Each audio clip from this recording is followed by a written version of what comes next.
Assalamualaikum warahmatullahi wabarakatuh. Pada video pembelajaran kali ini saya akan menjelaskan tentang sejarah perkembangan geografi dan objek studinya. Sebelumnya izinkan saya memperkenalkan diri. Perkenalkan, nama saya Siti Sindar dengan NIM 22060 2500012, Prodi Pendidikan Sejarah, Universitas Negeri Makassar.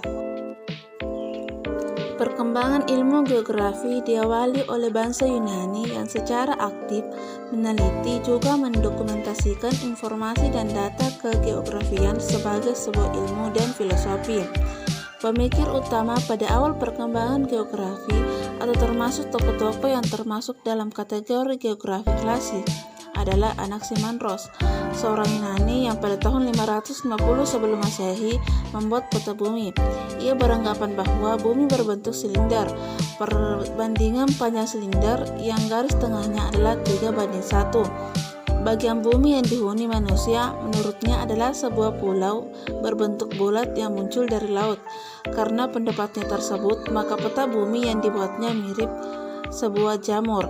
Tokoh geografi klasik Yunani termasuk Thales pada tahun 640 sampai 548 sebelum Masehi. Dari Miletus yang banyak melakukan perjalanan menggali informasi geografi, Thales menganggap bahwa bumi ini berbentuk keping silinder yang terapung di atas air dengan seperbola hampa di atasnya. Pendapat ini hilang seabad kemudian setelah Parmenides mengemukakan pendapatnya bahwa bumi berbentuk bulat. Kemudian Heraklides 320 sebelum Masehi berpendapat bahwa bumi berputar pada sumbunya dari barat ke timur. Pada masa itu juga sudah dikenal adanya beberapa zona iklim, meski pada waktu itu belum diketahui bahwa kondisi tersebut merupakan akibat dari letak sumbu bumi yang miring. Kemudian dikembangkan lagi oleh Herodotus pada tahun 485 sampai 425 sebelum Masehi. Ahli filsafat dan sejarah Yunani dari Misasana yang membuat laporan geografi sekitar wilayah Timur Tengah. Orang yang pertama kali menguraikan seluk-beluk keadaan suatu tempat yang kemudian dinamakan topografi. Ia mengemukakan hubungan perkembangan masyarakat dengan faktor-faktor geografi di wilayah yang bersangkutan sangat erat. Ia menganjurkan dilakukan penulisan hubungan antara keduanya. Pada tahun 450 sebelum Masehi, ia membuat peta dunia dan membagi dunia menjadi 3 bagian, yaitu Eropa, Asia, dan Eubea atau Afrika.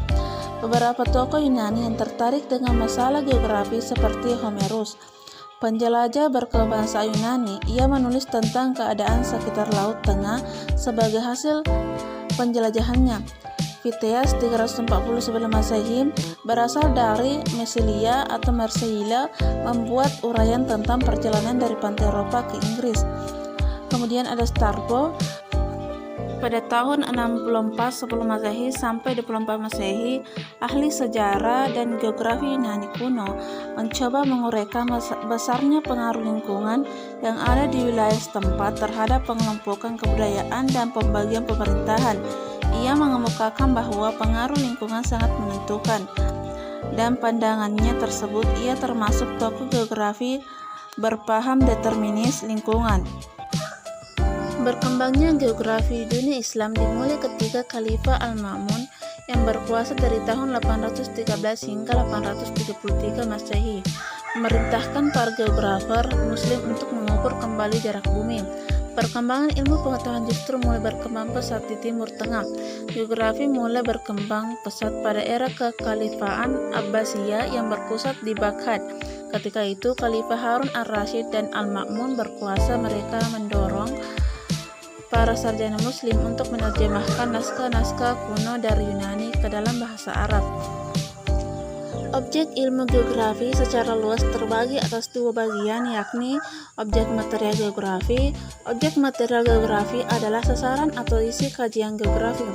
Objek material yang umum dan luas adalah geosfer atau lapisan bumi yang meliputi geosfer. Lapisan bumi yaitu meliputi liosfer, merupakan lapisan luar dari bumi kita. Lapisan ini termasuk kerak bumi dalam ilmu geologi. Atmosfer atau lapisan udara terutama adalah lapisan atmosfer bawah, hidrosfer atau lapisan air berupa lautan, danau, sungai, dan air tanah. Biosfer atau lapisan tempat hidup terdiri atas hewan, tumbuhan. Pedosfer atau lapisan tanah merupakan lapisan batuan yang telah mengalami pelapukan, baik pelapukan fisik, organik maupun kimia. Objek formal geografi, metode atau pendekatan objek formal.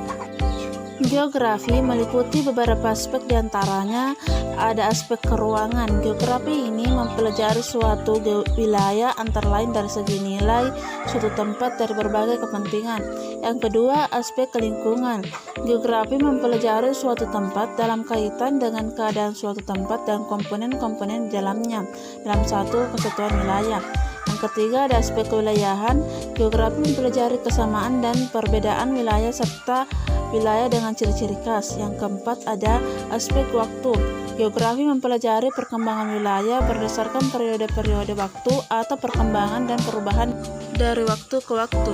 Baik, itulah materi yang sempat saya jelaskan pada video pembelajaran kali ini tentang sejarah perkembangan geografi dan objek studinya.